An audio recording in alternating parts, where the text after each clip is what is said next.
বিক্ষোভে উত্তাল তুরস্কের ইস্তাম্বুল শহর। হাজারো কর্মী ও সাধারণ নাগরিকের সঙ্গে সংঘর্ষে জড়ায় পুলিশ।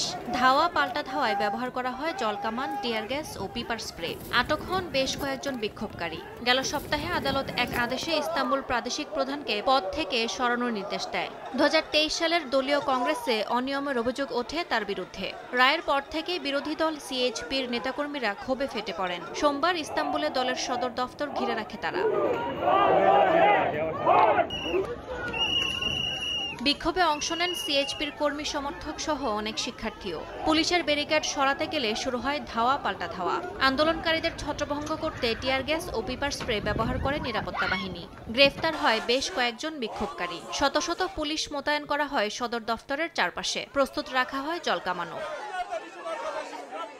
গত এক বছর ধরে সরকারের বড় ধরনের দমননীতির শিকার বলে অভিযোগ বিরোধী দলটির। এরই মধ্যে প্রায় 200 নেতাকর্মীকে আটক করা হয়েছে। চলতি বছরের মার্চে ইস্তাম্বুলের মেয়র এবং প্রেসিডেন্ট এরদোয়ানের প্রধান প্রতিদ্বন্দ্বী এক্রেম ইমামোগলু গ্রেফতারের পরেই শুরু হয় দেশব্যাপী আন্দোলন। ইয়াসমিন অনন্যা, সময় সংবাদ।